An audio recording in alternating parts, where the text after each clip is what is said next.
becoming a biped, origins of bipedality. The main thing that's going to link all of the 7 regions that we look at this morning is that they must accommodate the shift in the center of gravity that happens, not just when an organism stands up briefly on 2 legs, but when that is their habitual or obligate locomotor pattern. Habitual or obligate locomotor pattern. So you are a habitual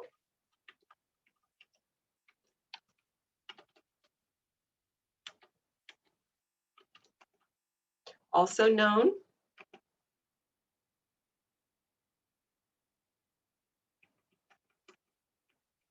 as obligate.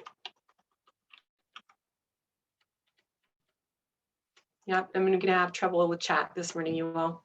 So I'm just not going to be able to type in there as well as I usually can, just not flowing.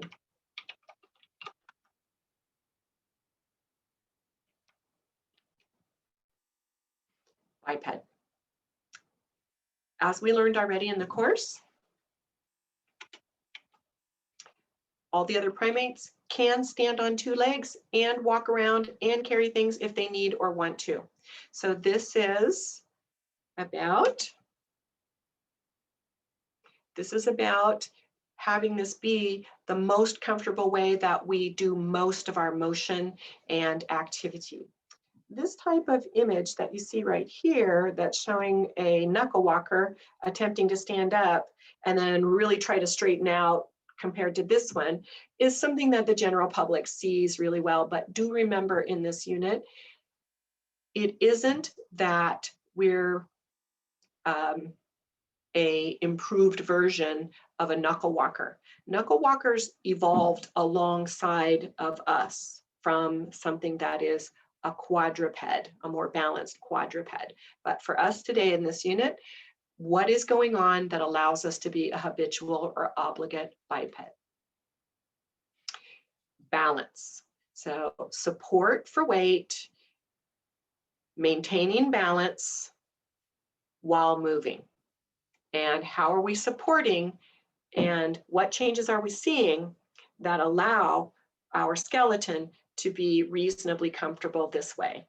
So the phrase 7 steps means that there are 7 regions that have literally minor changes in order to allow this. By minor changes, I mean that there are no deleted bones or added bones. So being a habitual or obligate biped does not add, right? There's no mutations that add an extra bone. And there are no mutations that delete any bones.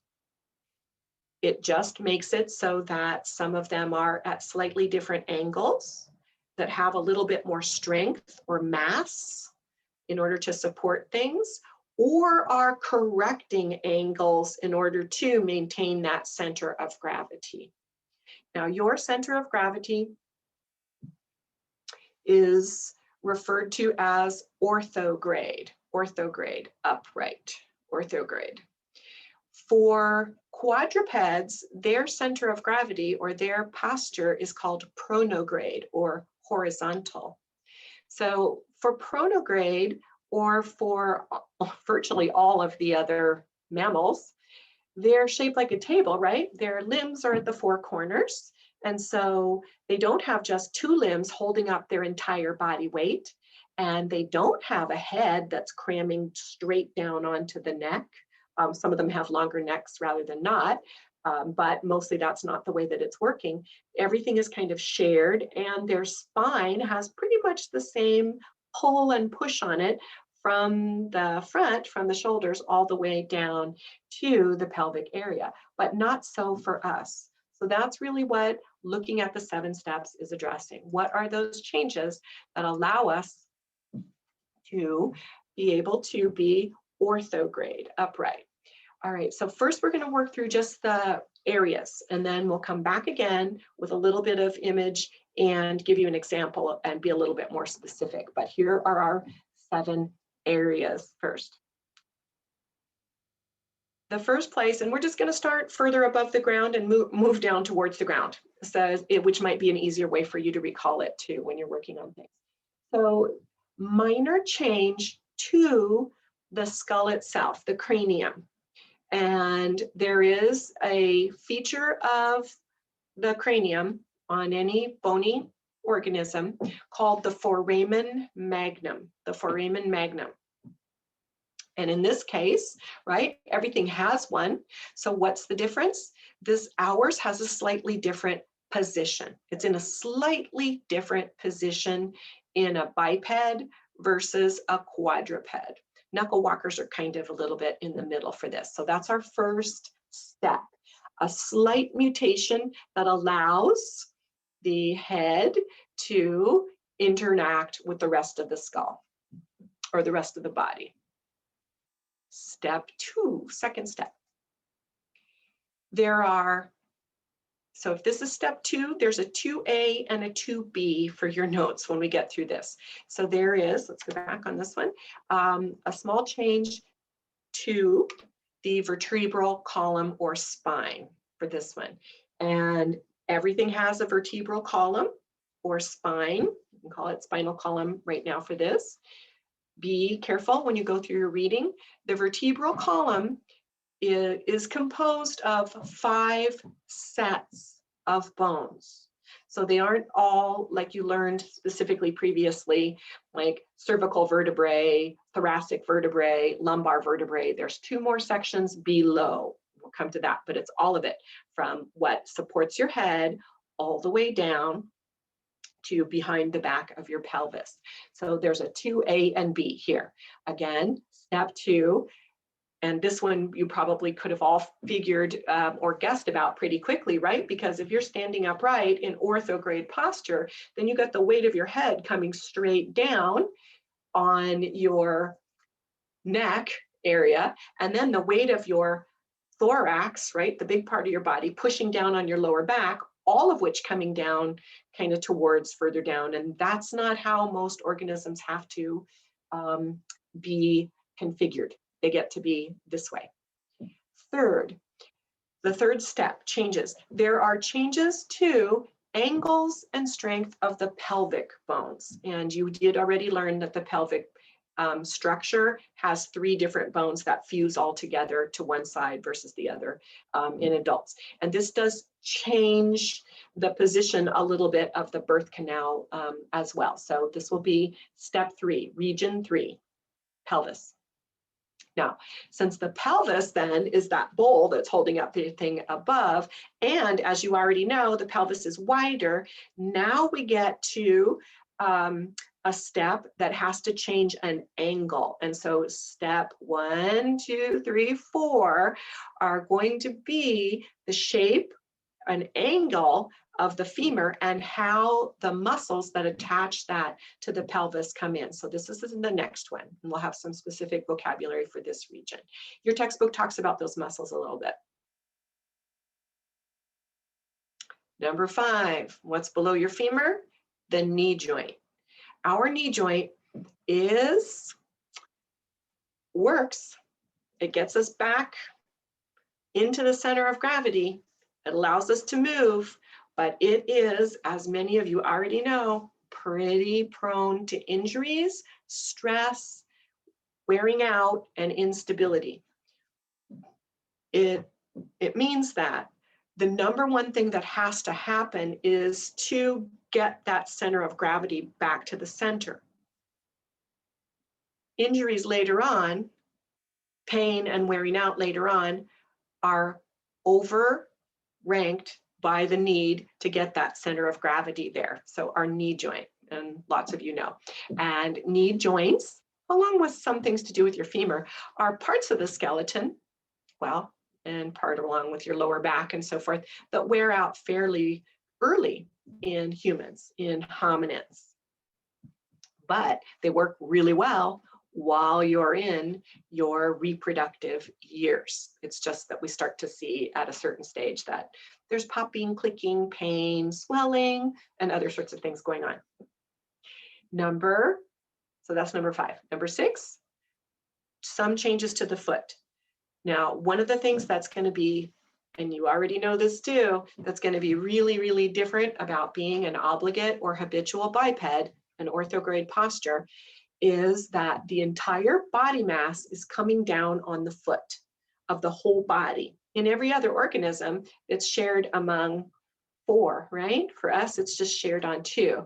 We are not a particularly heavy or super heavy duty mammal, but we're kind of in the middle, but most everything else that lives out in the open in nature is bigger and heavier than we are, as you found out.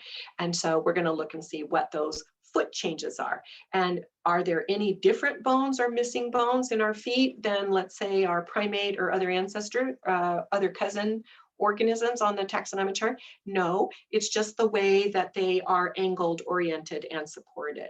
And then the last one, step 7, is the hallux. This is your great toe. So we've got some other things going on. So closer to the ground, right, is going to be they not only have the force of impact when we're walking, jogging, running, jumping down, stepping up, but also bearing the entire weight, which gets elaborated or more when we see that the organism is in an upright posture. So, all right, so those are the 7 steps: foramen, vertebral column, pelvis, femur, knee joint, foot, and hallux. Not related to this, I'm just going to add it right now because it's one of those kinds of errors that I see students sometimes hold on to more for assessments than you need to. Our arms are not initially directly related to the way that we are moving around or being successful as bipeds. And literally over time, our arms get shorter and weaker. Our hands start to develop some new things that they can do and some new ways to go fingertip to fingertip and so on and so forth.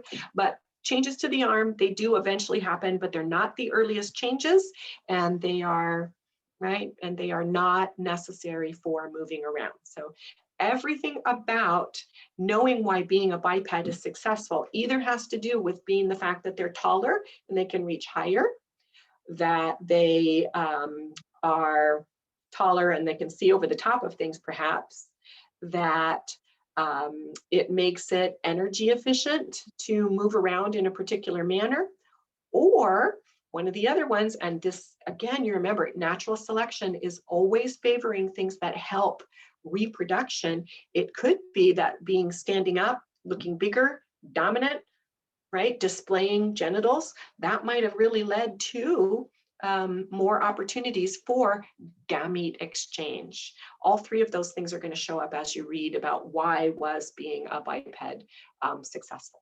So, okay, so let's look at these then, and we're going to go back up to this one, foramen magnum, and look at it in more detail. If my clicker ever lets me do that. And so later today, I will figure out what is going on with my keyboard. All right, now the foramen magnum is at the junction of the bottom of your skull. In the last unit, we're going to learn all of the cranial bones in a few more details. But for right now, we're just going to say the bottom of the skull, and where the spine, right, the vertebral column ends up in the bottom. So there's a hole in everything with the bony skull that allows the brain to talk to the rest of the body. That hole, and any hole through and through bone, is called a foramen. A foramen. If you've got lots of holes, they're called foramina. That just means holes with an S, but the foramen. So the foramen magnum, the big, really important one, is the one that has your brain talking to and managing the body. So the foramen magnum. So the position of the foramen magnum changes in regards to, let me do one of these that's a little bit brighter, changes in regards to the posture. In an orthograde organism, the foramen, so here we are looking at it right here, the foramen is more centered. In your notes, for a biped, we have a more centered foramen magnum. You need both of the terms to remember, right? Because you've got other foramina elsewhere in your skeleton. And that allows then our brain, right? So here's your brain is in here, and that's really what your cranial bones are for, is to protect your brain. Then you have that mammal brain, right? Your ancient brain that comes down here. You're going to learn the specific vocabulary for that at a different time. And then, right, that comes down here to your spinal cord and talks to the rest of your body. Now, when that's more centered, then it means that when you're standing up, upright, then your eyes are pointing forward, that your head is in a comfortable position with everything coming straight down in the center of gravity, with you looking straight forward. You don't have to lean forward, lean back, look up or look down in order to just walk and see where you're going. Now, if it is a quadruped, and in this particular image, we're looking at a knuckle walker. Again, there's reasons why we did our previous activities. So you knew all of this stuff before. We did a few extra details on it. In this case, right, in order to look straight ahead this way, with a back that's going to be this way, then that vertebral column needs to leave, right? Your spine, your spinal column needs to leave at more of an angle. So it's going to be more towards the back. If the animal is your typical kind of, let's say something with little horns, quadruped here, its back's down here, and it's got long legs going in this direction and in the back. For this one, then, right, their neck, especially if it's a species with a long neck, then their foramen magnum is going to be even higher up on the back. The foramen magnum, you all, comes out of the occipital bone. So we're just going to look for that hole for that one. So that allows them to be comfortable, so that this animal, when its neck is at its normal angle, its eyes are here, it can see where it's going. For us, we're going to be upright this way, so we need this to be more centered so you can see where you're going, right? So it's kind of a little bit, take all those away, turn that off. Okay, centered foramen magnum. So it's going to be more beneath the skull in a biped. When you get to looking at the evidence that they're writing about the rest of the species that we need to know something about, like Australopithecus afarensis, anamensis, Australopithecus africanus, those. When they're talking about what the data is, what we found, it is extremely rare that we're going to find an entire skeletal remains of an ancestor. They're millions of years old. We sometimes only find a knee joint, sometimes a little bit of bones, sometimes just the bottom part of the cranium. If we just find an occipital bone, it's going to tell us whether we're looking at a biped, a quadruped, or perhaps another posture. So then we know that we've got the data for bipedalism or no. It's, oh no, it looks a little like an ancestor, but it's a monkey because it's not a biped. All right, that's number one. Now, vertebral column.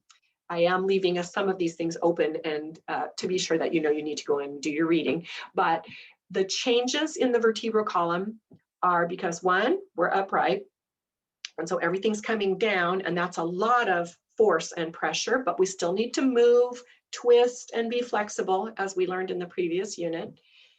But there's a lot of weight that's bearing down, not so much on the cervical, more weight on the thoracic, a lot of weight on your lumbar vertebrae, your lower one. That's why so many people have lower back pain for that one. So 2A is going to be one to manage the strength or the density, the largeness really of your vertebrae. They get bigger as you go down. So that's 2A, because your weight is increasing as, right, the force on it is increasing as your upper body is going. And in a very practical way, you know many people who, when they gain weight, it's not every family, but they tend to early on, and even in a little bit of pounds, gain it in the torso or in the arms or from the neck, shoulder, torso, and upper body, or maybe a little bit above where your belly button is, for instance.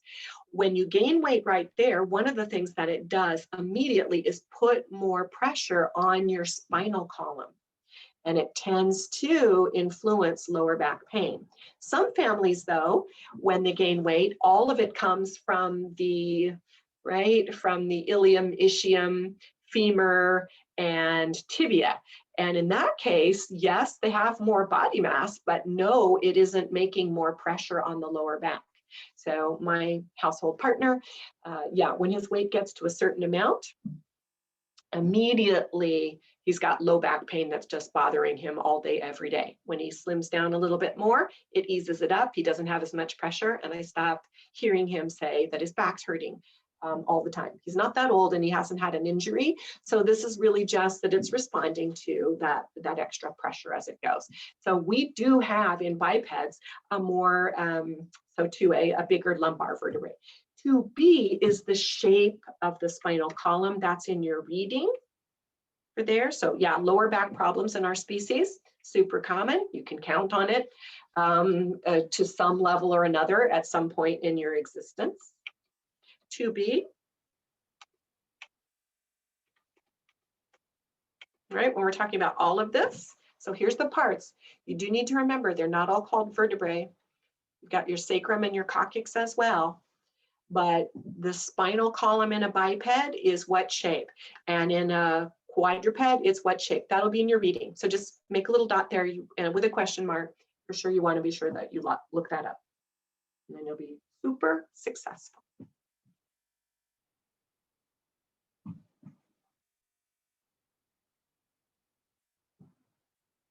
Okay, and that'll be right in that very beginnings of your required reading there for that. So we actually do have one that has more of a curve to it. The more curves we have, rather than just one simple lazy curve, helps to, right, when we're carrying things, moving, walking, running, stepping up, jumping down, whatever it is, helps to divert energy so that we don't get a pinpoint running through things and causing fractures more often than it actually does. All right, number 3, step 3, pelvis.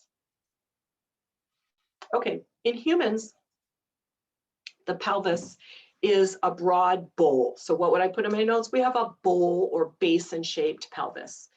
It's not that shape, and it doesn't have that job in quadrupeds. In quadrupeds, it anchors muscles, and it gives some protection a little bit to some of the things at the very end of the vertebral column. However, not everything is coming down straight on it. So the wings on it, the ilia, are thinner bone and are longer and narrower.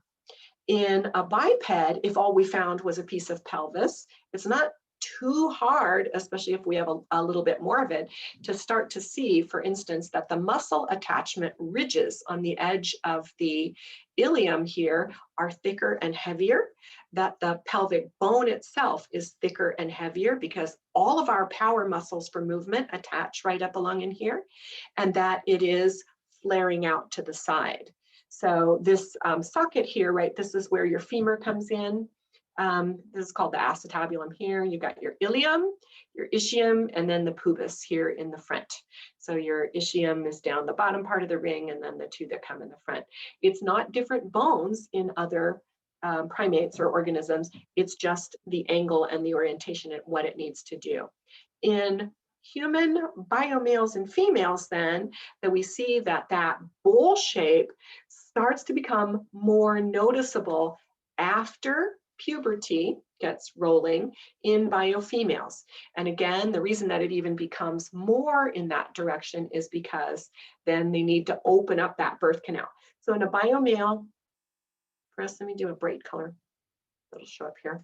In a biomale, right, this angle here is more of a V, and there's not too much, right? This isn't very wide from here to here for the width of the top of your femur, right? Your femur has the angle that comes this way and then angles back in, right, to get your center of gravity coming back down. And then the rest of your vertebral column is coming up right here. So this angle at the back is pretty narrow. Why? Because the only thing that needs to pass through that is lunch. There's nothing more that's going to do that. So in little kids, it's about the same. In a biofemale, what we've got is this starts to anchor out, and you can see these muscle attachment areas really thick on the edge of a biped femur. But this opens up more in the back. So we've got a bigger opening this way that makes this wider, which then pushes this wider.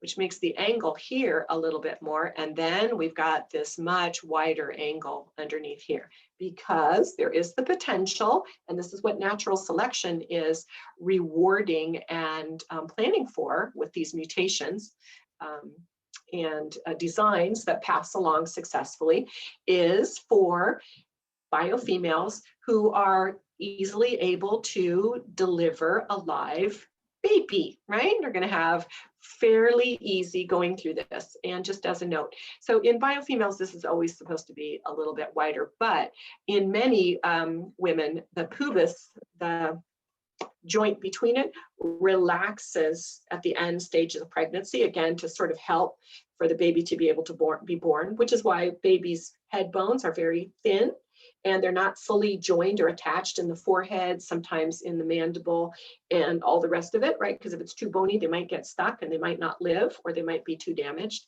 to be able to survive very long after birth. For this, so this relaxes a little bit, and in many cases it does not tighten up again. So unlike all those plastic surgery nerve-wracking things where they're saying, oh, try to get your pre-baby body back, it's not supposed to be your pre-baby body back. This isn't really how you're designed. This isn't the code. This isn't the way that your structure is there. And for our species, and we all know it, and in many, many ways, we all know that our species has a appearance from a distance where we are wider at the pelvis than we are through the upper part and down through the lower part, particularly in biofemales. Every culture all around the world takes a look and can tell at a distance whether you're looking at biofemale stature at the back or not. And this is eye-catching, which leads to interaction and gamete interaction, right? Sharing gametes. Being rude about it, sighing, making comments, judging, noises, photos, leaning, yeah, that's ridiculousness. But humans we look at each other. We are a visual species, and we look at these things because our ancestors did. This is how they could tell at a distance, right? Naked at a distance out in the open, whether you are looking at a biofemale in the distance or not. It would be fairly easy for them to see these sorts of things. So, and we see that, right? That's why some fashion things never really go away. Super tight skirts, hug around the waist, up over the ilium and around the pelvis, and then go tight to the knee, because that celebrates the biofemale anatomy. Okay. But being rude, that doesn't celebrate the biofemale anatomy.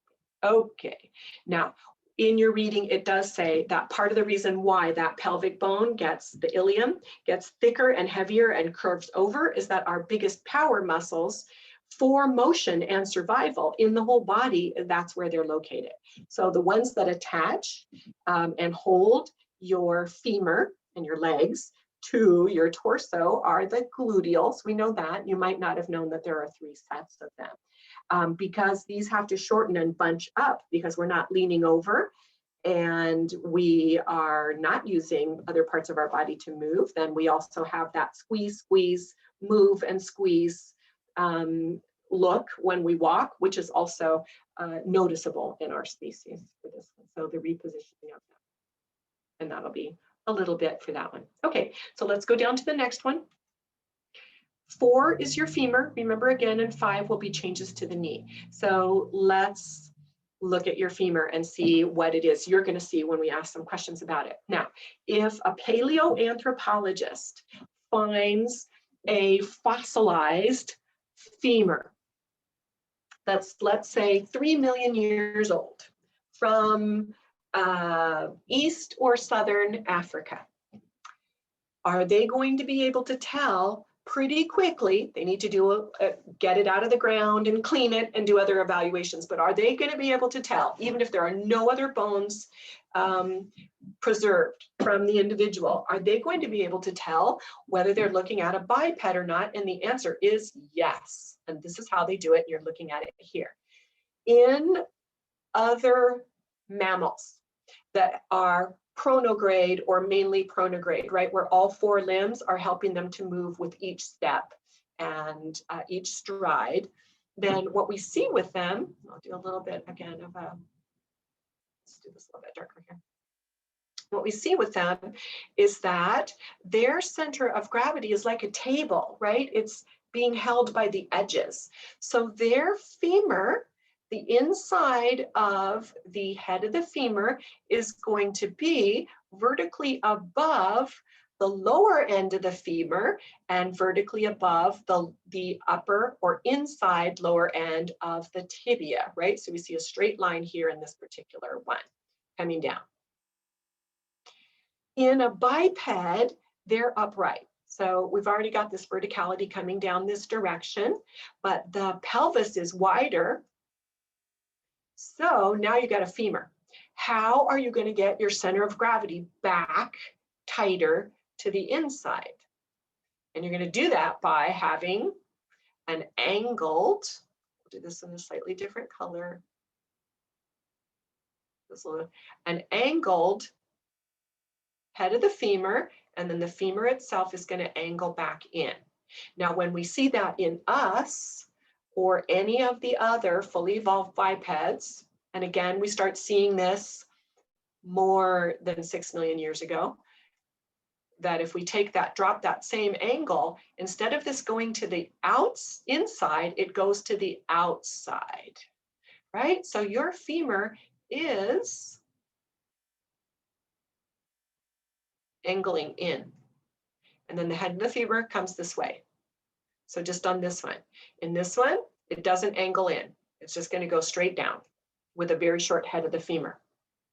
You all, when more senior members of your family, community, friends, and so forth, when it says that somebody fell and broke their hip, it isn't the ilium. That's not the area that's generally getting broken. It can if you have a really bad fall. Usually what's happening, I'm going to get rid of all these now because it's obviously, you know what you're looking at.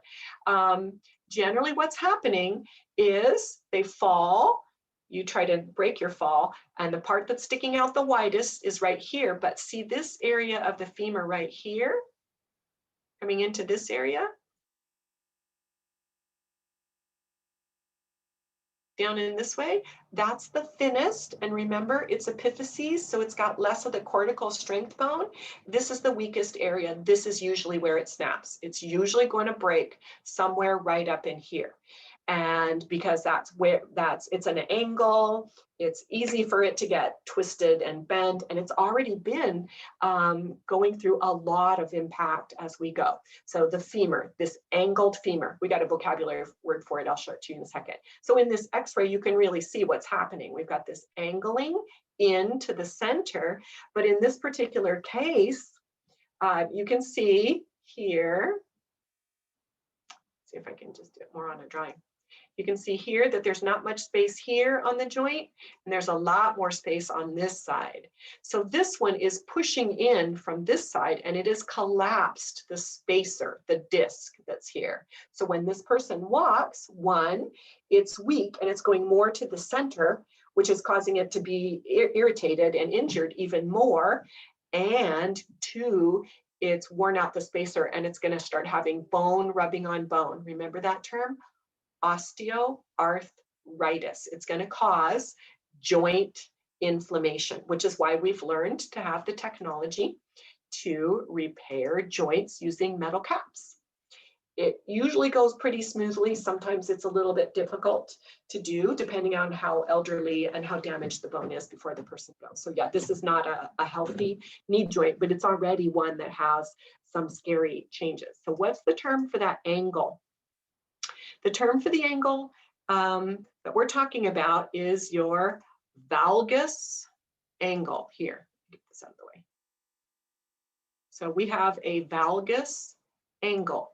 That means angle from wider up high, narrower down below. And you can see right here in biofemales that that valgus angle is more pronounced, which gives biofemales even more potential for knee injury or stress and strain. I've had lots and lots of very young college female athletes, particularly in track and field, who are already with knees that are swelling up, hurting joints. They have to really be careful. Therapy, heat, icing, binding them up, and just being really, really careful, because that little bit extra angle gives it just a little bit more chance that with the wrong step or the round pound that there would be some other problems. It's a little bit less of a strong angle. Now, why would a valgus angle, so this is still this first line up here, the valgus angle, number 1, 2, 3, 4, the femur. Why would that be something that is present in our species? Because that angle helps us to have our center of gravity, is keeping our center of gravity towards the center for that. But if you saw that angle, if you were at a place where they were auctioning off, let's say, cattle, and they were leading them around and people were going to pay for, let's say, to get a brand new male who's going to be for breeding stock, they walk behind them, and if they aren't perfectly vertical, nobody's buying that animal.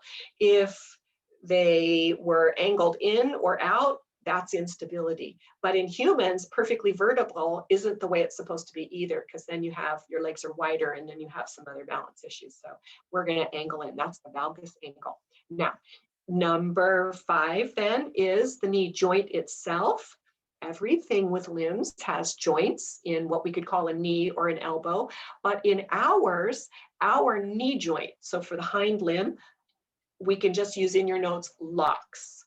And that means if we look real closely at the bone itself, it's got a little bony ridge and an inventory of attachments here that make it so that when you're standing straight up, your knee, right, your knee should not be able to, so let's say this is your knee joint, it can bend one direction, but it can't bend the other. That's what a locking joint is. Our fingers have a locking joint, but our wrist does not. We do not have a locking wrist. In knuckle walkers, they have a locking wrist. It can go back a little, but not this far. And so this is little mutations, small mutations. We've got that locking knee joint, so that hyperextension to the front, right? Because if that happened and it went back too far, when you lean forward to move or push, then you'd be likely to fall over or lose your balance. So locking knee joint. But that knee joint, yeah, where this comes in, then at the bottom part of it, then it's going to exit vertical. But right, all of you probably know someone that's had to have knee joint repair, therapy, icing, yeah, all of it, even when we're very young. Okay, our foot. Now, in a biped, their feet, and it's why we're just going to say feet, right? Because literally every other primate has 4 hands, but ours gets the word feet because we're habitual bipeds, and so all of our body mass is on these. So here's the part to remember with this.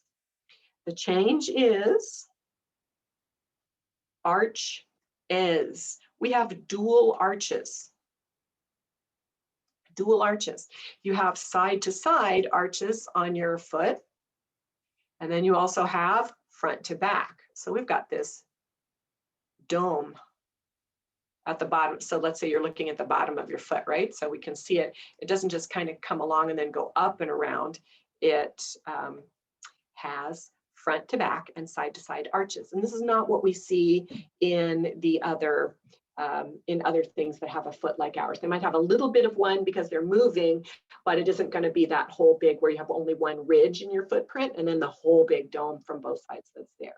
We also see, although feet are very rarely preserved in the fossil record. So this is one of those things that's super rare. Really famous fossils are the ones where we've got a whole foot or a whole hand, because, right? Because these are small ancestors. They're dying. They're either going to be decomposing really fast, but mainly they're not dying of old age. They're dying because another carnivore has grabbed them, is going to eat them. Even if they died of an accident, you've got all of your little scavenging things coming and pulling on the limbs and dragging pieces away. So we hardly ever find the feet, but occasionally, and you're going to learn about some fossils where we did. So these are going to absorb shock. And our foot bones are pretty, a little bit more robust in the foot than we would see in a similar weight other organism as ours. And then the last one is your hallux. I got to make this turn off or it won't let me.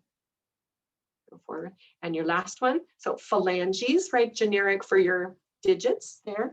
So in general, in our feet, if you see it versus when you go to the zoo or look online and you're looking at gorilla feet, monkey feet, that sort of thing, their toes are longer in the second to the fifth toe. For ours are a little bit shorter, and it just helps us to walk. Because when we walk, we're walking with the repositioned hallux. So this is your hallux. Let's do this color, and let me draw this way. So this is your hallux right here. Here it is in a knuckle walker for this one. So you've got your tarsals, metatarsals, right? Those are short, long bones. And then we've got the phalanges. So this is repositioned. See how this is kind of more level right here. These are heavier bones. These are a little bit thicker. And then this one is a very noticeably heavier duty bone than what we might see on another primate with these, because as we move forward, all of your body mass, the last thing that it's resting on is your hallux, your big toe. So big toe injuries, hurting them, arthritis, bunions, all that kind of stuff, very common in our species for that. So what would I write in my notes? We have an inline hallux. The hallux isn't over to the side with a grasping, like lower thumb. Our hallux is in line, like it's just another finger going across. So we have an inline hallux for that one. All right. Stop that part.